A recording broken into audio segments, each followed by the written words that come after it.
హరిహి ఓం వీక్షకులారా, జుగుప్సాకరమైనదే అయినా ప్రస్తుతం current affair గా సెన్సేషన్ గా నడుస్తున్న ఒక ఇష్యూని మీతో పంచుకుంటానండి. ప్రవచనకర్త గరికపాటి నరసింహారావు. ఆయన గతంలో అన్నగారి భార్యని ఆవిడతో అక్రమ సంబంధమే పెట్టుకున్నాడో పెళ్ళే చేసుకున్నాడో, ఆ మొదటి భార్య కామేశ్వరి ఆవిడకి ఉద్యోగం ఉన్నదట, ఇతడు అప్పటికి నిరుద్యోగి అట. కాబట్టి ఎవరిని సెడ్యూస్ చేశారో ఆవిడ తన మొదటి భర్త, ఆవిడకి ఇతడు రెండో భర్త లేదా విటుడు. సహజీవనం చేస్తే అంతే ఉంచుకున్నారనే అంటారు. ఇప్పుడైతే పాలిష్డ్గా సహజీవనం అంటున్నారు. కానీ మా చిన్నప్పుడైతే ఇంత కపటం లేదు కాబట్టి సొసైటీలో ఉంచుకున్నారు, ఉంపుడు గత్తా ఇదే మాటలు అనేవారు.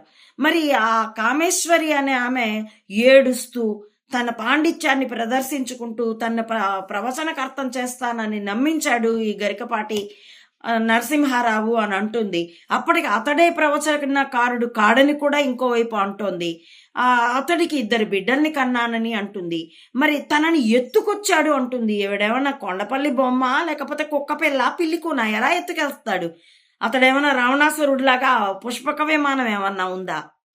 మరి ఎలా ఎత్తుకొచ్చాడు?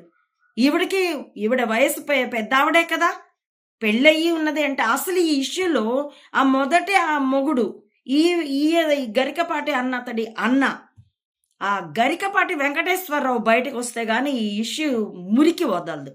లేదా ఈ కామేశ్వరి అన్న ఆమె మొగుడిని వదిలేసి మరిదితో వచ్చేసి మరిదికి పిల్లల్ని కని ఆ పిల్లల్ని వదిలేసి మరి ఇంకో 3వ మొగుడితో వెళ్ళిపోయిందట.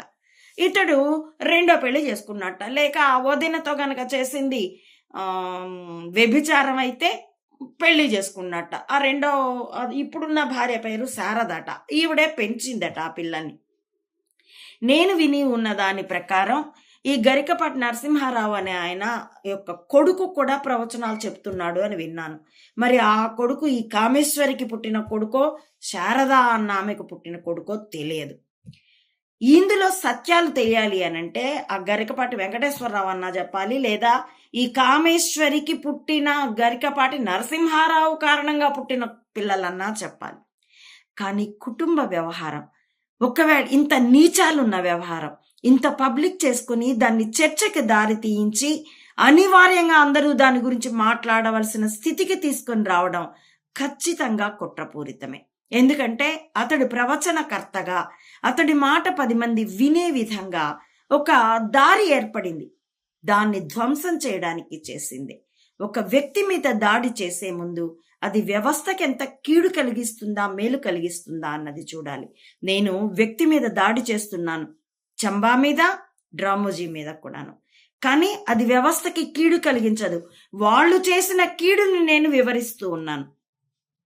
ఈ గరికపాటి నరసింహారావు అన్న అతను కూడా ఆచరణ లేని ప్రవచనాలు చెప్పి ఏం లాభం అండి? అదో కెరియర్ అయితే తప్ప. కెరియర్గా మీరు ఏ వ్యాపారాలో ఎంచుకోండి, హిందూ ధర్మాన్ని ఎంచుకోకండి. ధర్మం అన్నది వ్యాపారం కాదు, అది జీవితం. ఒకవేళ తెలిసి తెలియని వయస్సులో వదిన గారేమన్నా తనని ట్రాప్ చేస్తే, ఎందుకంటే తనకంటే పెద్దది అని చెప్తున్నారు, ట్రాప్ చేసి ఉంటే అతడు మళ్ళీ పెళ్లి చేసుకోకపోయినా కొంత సానుభూతి అన్న ఉండేది. లేదు, తెలిసి తెలియని వయసులో ఎంతో మంది తప్పులు చేస్తారు. తప్పు చేయకుండా ఉండేవాళ్ళు చాలా చాలా అరుదుగా ఉంటారు. సరే, చేశాడు. ప్రవచనము చెప్పడం అనే మార్గం ఎంచుకున్నాకైనా తన తప్పుని తాను చెప్పుకుని ఉంటే పోయి ఉండేది.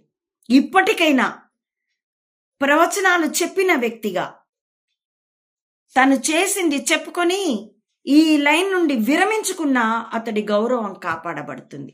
ఈ మెస్ని ఈశ్వరుడు ఎలాంటి మలుపులు తిప్పుతాడో నాకు తెలియదు, కానీ నేనైతే ఈశ్వరుణ్ణి ఈ చెత్త, ఈ జుగుప్సాకరమైన చెత్త నుండి కూడా సమాజం నేర్చుకోవలసిన పాఠాల్ని, సమాజానికి చూపవలసినటువంటి మార్గాన్ని ఈశ్వరుడు అనుగ్రహించాలి అని కోరుకుంటున్నానండి. మీ అందరూ కూడాను ఎవరిని ఇక్కడ ద్వేషించవలసిన అవసరం లేదు. ఎందుకంటే ఆ కామేశ్వరి లేదా ఆ గరికపాటి నరసింహారావు వాళ్ళేదో ప్రజల జీవితాన్ని అధికారంతో నియంత్రించగలిగేటటువంటి చంబాలు డ్రామోజీలు కారు.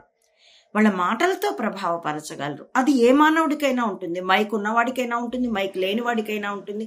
ఒకప్పుడు కేవలం సాంప్రదాయ మీడియా ఉన్నప్పుడు మైక్ ఎవరెవరికి ఇయ్యబడిందో ఆ రంగనాయకమ్మలు మాత్రమే వెలిగారు. ఇప్పుడు సోషల్ మీడియా వచ్చిన తర్వాత ఎవరైనా విశ్వనాథ సత్యనారాయణలు కావచ్చు, కల్పవృక్షాలు రాయొచ్చు, ఎవరైనా రంగనాయకమ్మలు కావచ్చు, విషవృక్షాలు రాయవచ్చు. అది ఎవరి వ్యక్తిత్వాన్ని బట్టి, ఎవరి వివేక విచక్షణను బట్టి, జన్మతః ఎవరు తెచ్చుకున్న తమ యొక్క సంస్కారాల్ని బట్టి ఉంటుంది. కాబట్టి ఇలాంటి చెత్తలతో సమాజాన్ని రచ్చరచ్చ చేసే సోషల్ మీడియా వారు కూడాను దాని యుక్తత పరిశీలించుకుంటే ఇది అందరము చేయవలసిన పని, ఏ ఒక్కరము కాదు.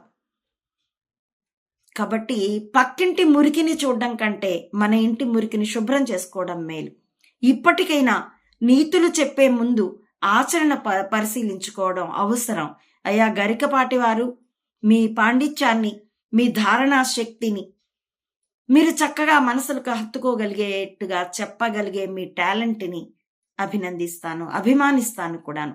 కానీ మెరిసే చర్మము, మెరుపు వేగము ఉన్నంత మాత్రాన పాముని ఇష్టపడం. అలాగే అధర్మంతో ఉంటే గౌరవం పోతుందండి. ఇప్పటికైనా తప్పు చేయడం తప్పు కాదు, దాన్ని కప్పిపుచ్చుకోవడం మరింత తప్పు. ఒకవేళ చేసిందే అయితే ఆవిడ అన్నది నిజమే ఒప్పుకొని పోనిండి, అందుకు భగవంతుడు ఏ శిక్ష వేస్తే అది అనుభవిస్తాను అని చెప్పేయండి. అప్పుడు మీ ప్రవచనాలకి విలువ మిగిలి ఉంటుంది. ఆలోచించవలసిందిగా గరికపాటి వారికి చెప్తున్నాను. అమ్మా కామేశ్వరి, వృద్ధనారి పతివ్రత, జరిగిపోయాక 30 ఏళ్లకి ఈరోజు రచ్చ బయటకు తీస్తున్నావు. ఆ కారణంగానే నిన్ను విమర్శిస్తున్నాను. 4 గోడల మధ్య పరిష్కరించుకోవాల్సిన విషయం. వ్యవస్థని ప్రవచనకర్తలందరూ కూడాను సిగ్గుపడే విధంగా చేశావు నువ్వు. నీకు సామాజిక బాధ్యత లేకపోవడాన్నే ప్రశ్నిస్తున్నాను నేను. సామాన్యులారా, ఇలాంటి ఇష్యూస్ రాకూడనివి. ఒకవేళ వచ్చాయిపో, జరిగిపోయాక మనం ఏమీ చేయలేం. దాని నుండి కూడాను మంచిని గ్రహించే ప్రయత్నం చేద్దాం. ధర్మాధర్మ విచక్షణ చేసే ప్రయత్నాన్ని చేద్దాం. సత్యాసత్యాన్ని గ్రహించడానికి ఈశ్వరుడు మనకు ఒక అవకాశం, మనకు ఒక ఉదాహరణ ఇచ్చాడు అని అనుకుందాం. కాబట్టి ఎవరికి వాళ్ళము పరిశీలించుకుందాం. అలాంటి మార్గాల్లో మనం తొక్కకుండా జాగ్రత్త పడదాం. వ్యవస్థ గౌరవాన్ని కాపాడుకుందాం. వ్యవస్థ అంటే రాజ్యాంగ వ్యవస్థ అని చెప్పడం లేదండి. హిందూ సనాతన ధర్మంలో కొన్ని వ్యవస్థలు ఉన్నాయి. ఒక సమాజం నమ్మకాలతో నడుస్తూ ఉంటుంది. ఆ వ్యవస్థని కాపాడుకుందాం.